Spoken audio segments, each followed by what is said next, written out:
Was ever man so beaten, was ever man so rayed, was ever man so weary? I'm sent before to make a fire, and they are coming after to warm them. Now, were not I a small pot and soon hot, my very lips might freeze to my teeth, my tongue to the roof of my mouth, my heart and my belly, ere I should come by a fire to thaw me. But I, with blowing the fire, shall warm myself, for considering the weather, taller man than I will take cold. Ho, Curtis! Who is that calls so coldly? A piece of ice. If thou doubt it, thou mayest slide from my shoulder to my heel with no greater run than my head and my neck. Is my master and his wife coming, Grumio? Oh, I, Curtis, I. Therefore fire. Cast on no water. Is she so hot as Shrew as she's reported? She was before this frost. But thou knowest, winter tames man, women, and beasts, for it hath tamed my master, my new mistress, and myself, fellow Curtis. Oh, why, you 3-inch fool? I am no beast. Am I but 3 inches? Why, thy throne is a foot, and so long am I at the least. But wilt thou make a fire, or should I complain on thee to our master, mistress, whose hand, she being now at hand, thou shalt soon feel to thy cold comfort for being so slow in thy hot office? I prithee, good Grumio, tell me, how goes the world? A cold world, good Curtis, and therefore fire. Do thy duty and have thy duty, for my master and mistress are almost frozen to death. There's fire ready, and therefore, good Grumio, the news. Why, Jack boy and ho boy, and as much news as wilt thou. Come, you are so full of conny catching. Why, therefore fire, for I've caught extreme cold. Where's the cook? Is supper ready? The house trimmed? Brushes strewn? Cobwebs swept? The serving men in their new fustian, their white stockings, and every officer his wedding garments on.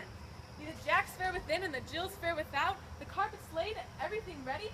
All ready, and therefore I pray thee news. First, know that my horse is tired, my master and mistress fallen out. How? Out of their saddles and into the dirt, and thereby hangs a tale. Let's have it, Grumio. And thine ear. Here. There. This is to feel a tale, not to hear a tale. And therefore 'tis called a sensible tale.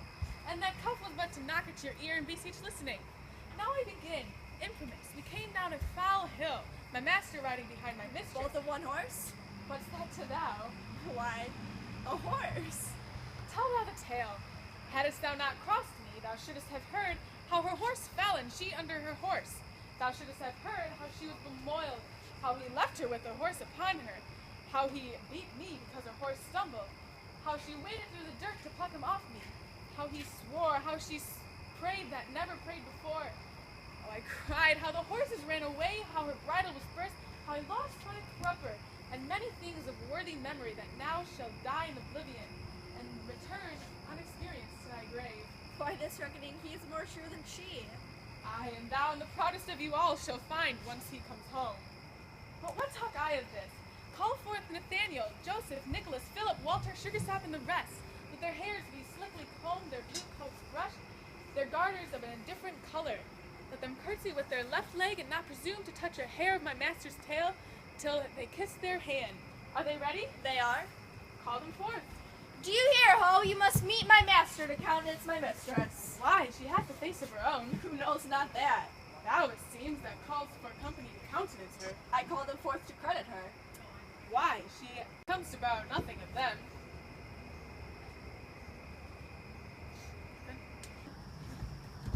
Welcome home, Grumio. How now, Grumio? What, Grumio? Fellow Grumio? How now, old lad? Welcome you, how now you, what you, fellow you, and thus much for greeting. Now, is my spruce companions, as all ready and all things neat? All is ready. How near is our master? E'en at hand, delighted by this. Therefore, be not cuck's passion. He is here, I hear my master. Where be these knaves? What, no man at door to hold my stirrup, nor to take my horse? Where's Nathaniel, Gregory, Philip? Here, sir. Here, sir. Here, sir, here, sir, here, sir, you logger-headed, unpolished grooms. What, no attendance, no regard, no duty? Where is that foolish knave I sent before? Here, sir, as foolish as I was before. You peasant swain, horse and malt horse drudge. Did I not bid thee to meet me in the park and bring along these foolish knaves with thee? Nathaniel's coat, sir, was not fully made, and Gabriel's pumps unpinked in the heel. There was no link to color Peter's hat, and Walter's dagger was not come from sheathing. There were none fine but Raphael, Adam, and Gregory. The rest were old, beggarly, and haggard. Yet, as they are, here are they come to meet you. Go, rascals, go, and fetch my supper in.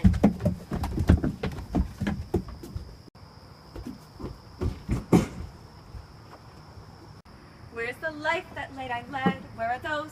Sit down, Kate, and welcome. South, south, south, south.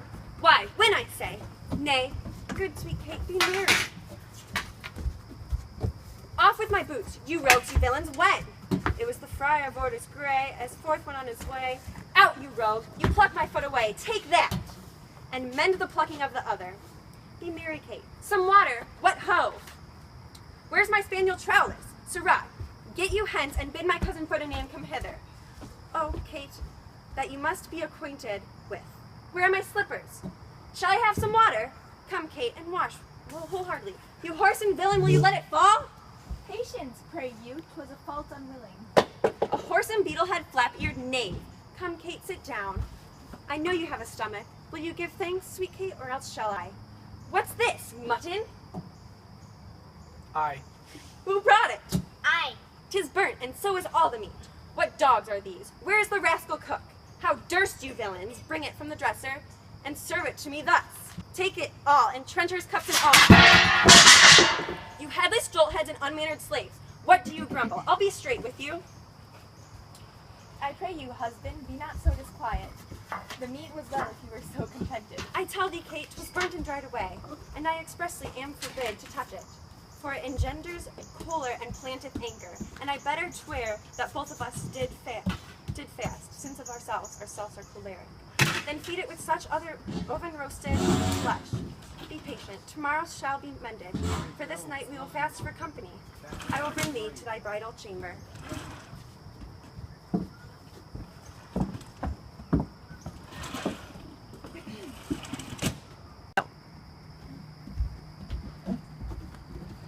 Peter, didst ever see the like? He kills her in her own humor. Where is he? In her chamber, making a sermon of continency to her, and rails and swears and rates that she, poor soul, knows not which way to stand, to look, to speak, and sits as one new risen from a dream. Away, away, for he is coming hither.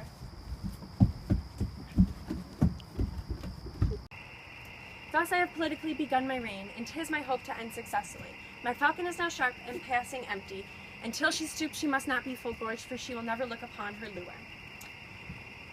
Another way I have to man my haggard, to make her come and listen to her keeper's call, that is to watch her, as we watch these kites that bait and beat and will not be obedient.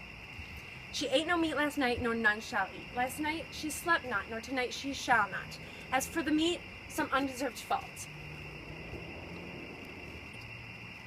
I'll find about the making of the bed. I'll fling the pillow, there the bolster, another way the coverlet, and this way the sheets. Aye, and amid this hurly clamor I intend that all is done in reverent care for her. And in conclusion, she shall stay awake all night. And if she chance to nod, I will rail and brawl, and with all the clamor, she shall stay awake. For this is a way to kill a wife with kindness. And I will curb her mad and headstrong humor. He that knows a better way to tame a shrew, let him now speak. 'Tis charity to shew.